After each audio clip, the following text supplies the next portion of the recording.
The alarming wave of illegal immigrants at California's southern border continues unabated. We've got the latest numbers. Plus, the battle against wokeism in California goes to a whole new level. Coming up, we'll tell you all about it.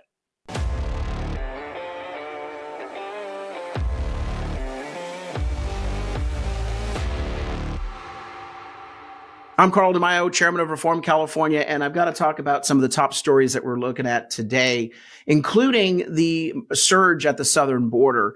The latest figures show that more than 50,000 illegal immigrants have been dropped off in San Diego County alone in just the last 3 months since September 15th.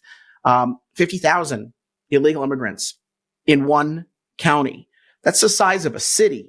It's just absolutely out of control. Here is the story from CBS 8. And of course, the local elected officials are saying, oh, yes, we don't need to secure the border. We just need money from the federal government, which, again, is only facilitating the flow of illegal immigrants. Here's the video.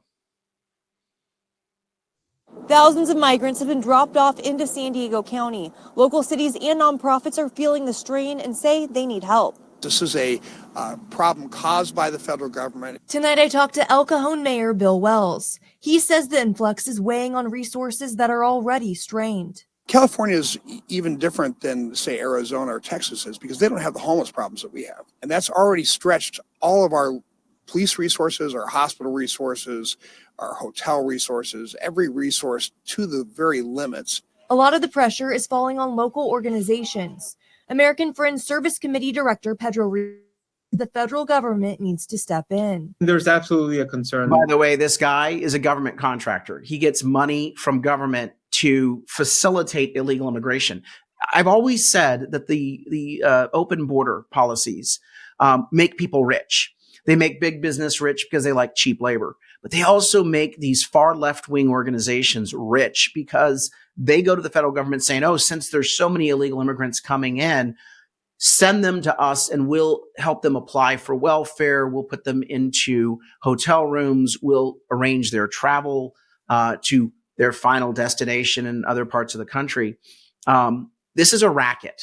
And of course, the human traffickers and the cartels, they're making money hand over fist as well. Democrats are creating an opportunity for very bad actors to profit on the misery of others, to take advantage of people. And of course, we're paying the price as taxpayers and community members with all of the negative side effects of illegal immigration. But this guy talking from this so-called nonprofit, he's one of the facilitators of human trafficking. He's getting paid government grant money and contract money to facilitate the human trafficking.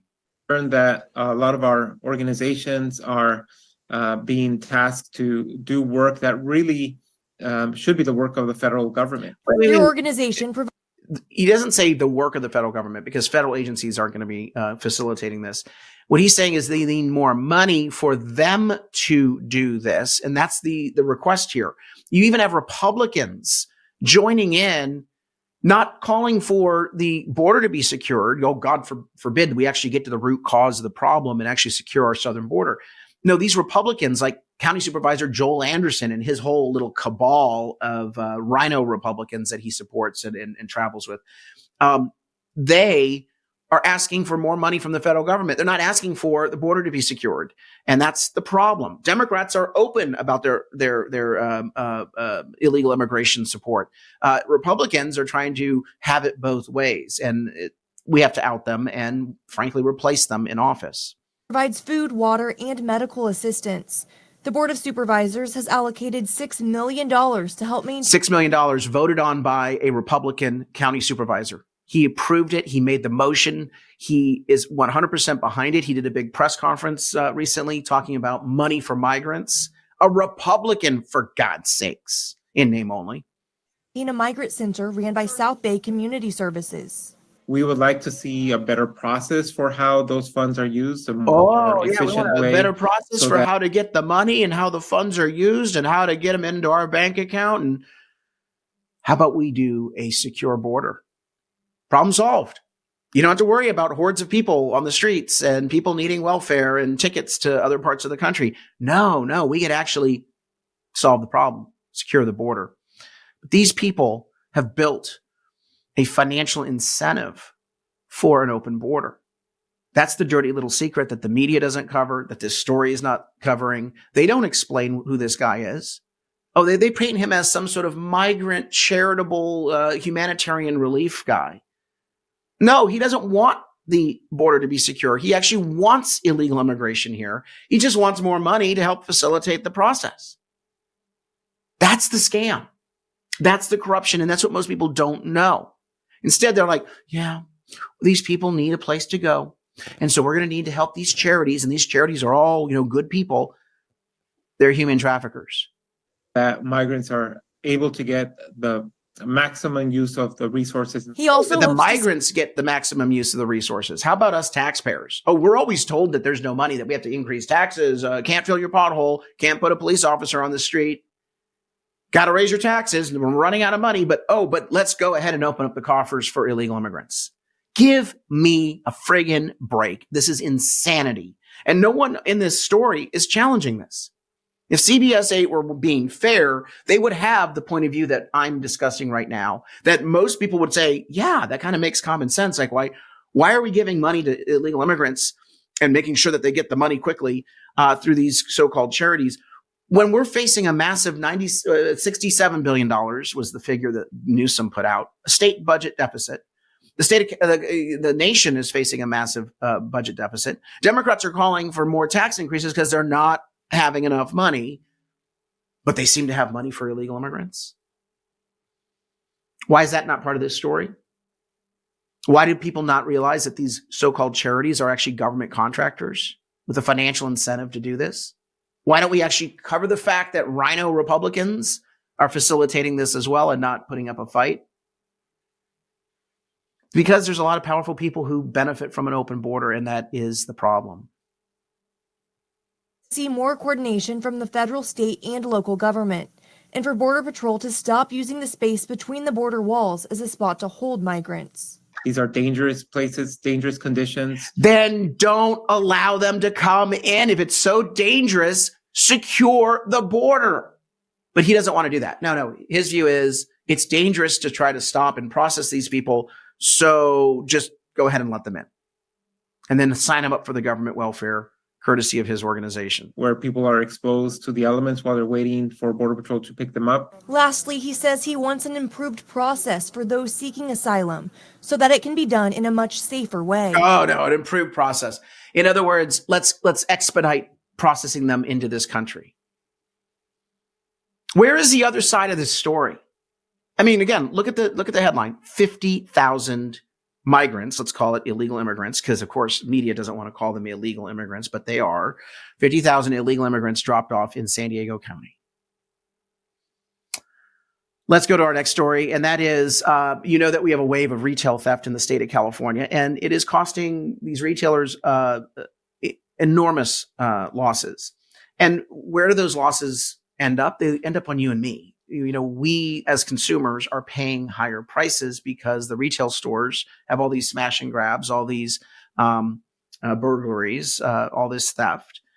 We've taken away the authority of law enforcement and judges and prosecutors to actually hold these thieves, these crime rings, these organized crime rings accountable and punish people and protect the innocent, protect businesses and consumers.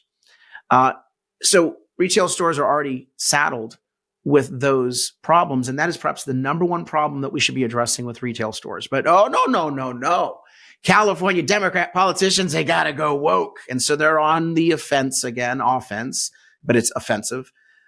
They passed a new bill that as of January 1st will fine, are you ready for this? Even though we're punishing retail stores already by not cracking down on the criminals, California Democrats want to punish them even more with a woke penalty. A woke penalty. What's that? Retail stores will face a $500 fine per day if they fail to offer a gender-neutral toy section in their stores. So girls and boys can no longer be separated. And by the way, it's not just toys, it's clothes as well. The gender-neutral sections of stores apply to all sorts of goods that they're selling. And it takes effect January 1st, 2024. And it's pursuant to Assembly Bill 1084, which was just signed into law this past legislative session. The stores have to have gender neutral sections, and they have to be labeled, and they have to have a, quote, reasonable selection of items and toys for children. So we're now regulating the types of toys consumers can sell or retailers can sell, and regulating how they stock their shelves and how they organize their store. It's just insane.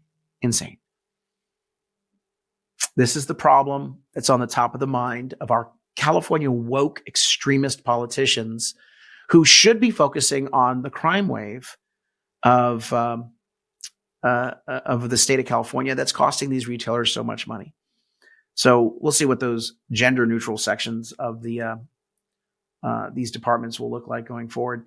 Another angle on wokeism is the LA Times in today's paper has this absurd story. And this is classic liberal media smear tactics.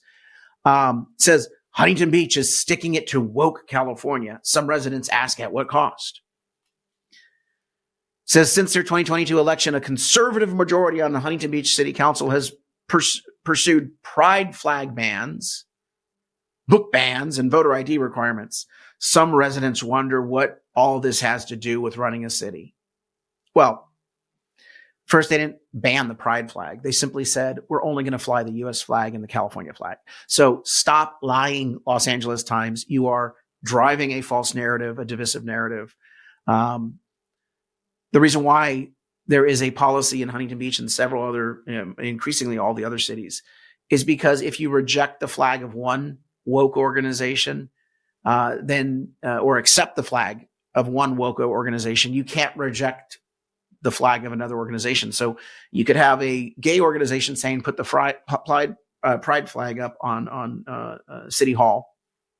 And the next day, you could have a controversial organization say that they're going to put a flag up and want the same treatment, equal treatment.